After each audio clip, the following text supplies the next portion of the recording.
All right, we are at Media Row presented by Toyota, and we're lounging here on our Lazy Boy recliners. Long live the lazy, and I'm joined by 49ers legend, Jeff Garcia. Jeff, great to see you. Matt, always good to reconnect with you. Yeah, so what do you got going on here?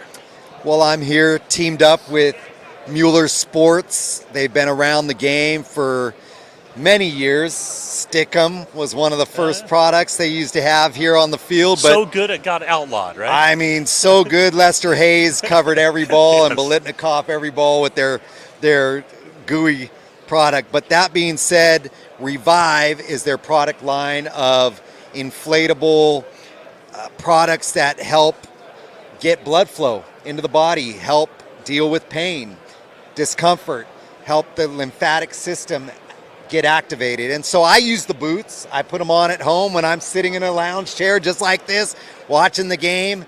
It helps with my recovery. I like to stay active just like anybody else who lives an active lifestyle. They utilize these products. They even have products for migraine headaches, which a lot of people, I have a daughter that deals with those, which is great to have that sort of accessory that could help take away some of that pain and discomfort. So just like my career got revived, started with the Niners and then revived other places, I'm here teaming up with Revive. Yeah, you never turned down a hit. Do you feel those hits now in your retirement years? You know what? It's funny because I'm going to be 56 this month, but at 54 is when all of a sudden the aches and pains really started to creep up on me. I had the knee scope, I had a foot surgery, I had a hip replacement, all within the last 2 years.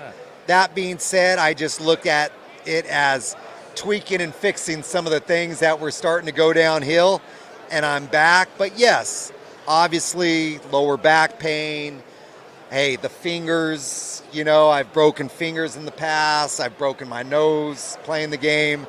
So you definitely have those type of things that not so much creep up on you. They've always been there, but you start to feel them more. Yeah.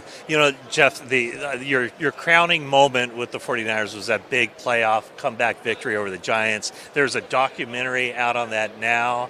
How fun was it to relive that comeback and just the feelings? I think you say on that documentary that you never heard Candlesticks so loud, and so it was just throbbing with energy.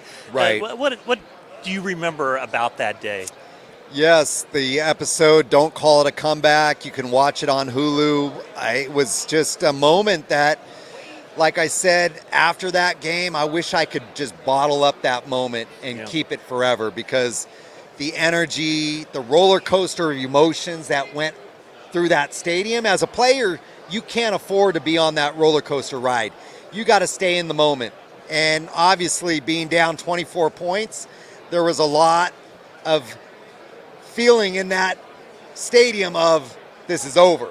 And as players, I don't think we ever believe anything's over until the final whistle blows. And we felt like if we could just take a step in the right direction, start to put some things together. And it had to happen in multiple areas of the game, not just on offense, but on defense, special teams. We had to get some breaks. And as you see in that episode, rewatching it, there are some tremendous things that happen in special teams, especially, that allowed us to make that comeback. Yeah, the 49ers made that great comeback in the NFC Championship game a couple of years ago.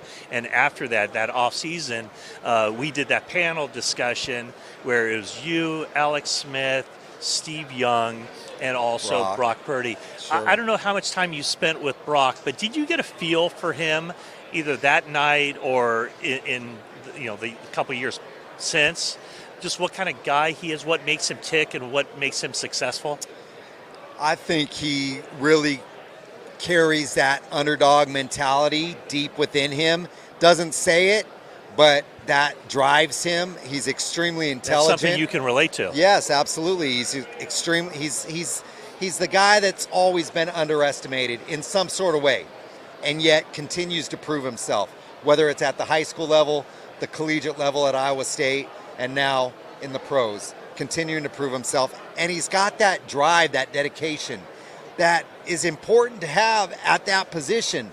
He's a gym rat. He'll study film. until he figures it out. He'll keep his body in shape. He does just enough athletically to lengthen a play if necessary. But he's such a great leader on the field without overdoing it. It comes natural. He's very unassuming, cool, calm, and collected, like they used to call Joe, right? And Brock has a lot of that to him. You see the moments of excitement and his little things that he does after a score, but he is so like even keel in the sense of just staying in the moment. And I think it's great. I think how he handles the position, how he executes the game is ahead of his time as far as years of experience in the league and ahead of the players that play his position at this level. And I don't think he gets enough credit for how he plays the position. So we were colleagues at NBC Sports Bay Area. Put on your analyst hat. What do the 49ers need to do this offseason to get back into Super Bowl contention? It all starts up front. It starts with the offensive line on the offense and the defensive line.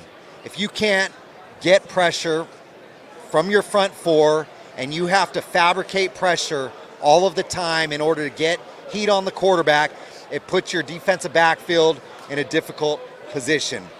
We saw that this year. They couldn't get the pressure. Obviously, losing Bosa was hard. Not having their leader, Warner. But you got to have guys that can step in and not be a drop-off.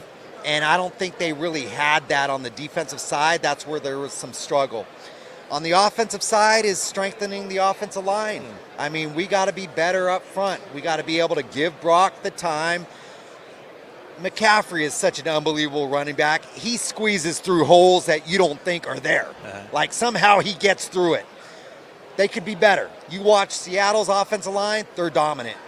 We got to get our offensive line to be dominant, and that's where it starts, in the trenches.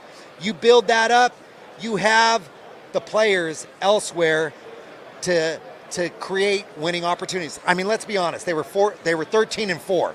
They had a hell of a year despite what they went through injury-wise. They overcame a lot, coaching staff-wise, coaching them up, and then player-wise. Health is a big thing for every team, not just the 49ers, but they felt it this past year. They're not far off. Minor tweaks here and there, and obviously just staying consistent. They got the quarterback for the next decade. They have the running back. Hey, maybe a big-time playmaker outside would help, but in order to do that, we need strength at the front office and the offensive line. Well, you have to be out of the game for a certain amount of years before I can give you this title. Ladies and gentlemen, this is 49ers legend, Jeff Garcia. Thank you. I appreciate that.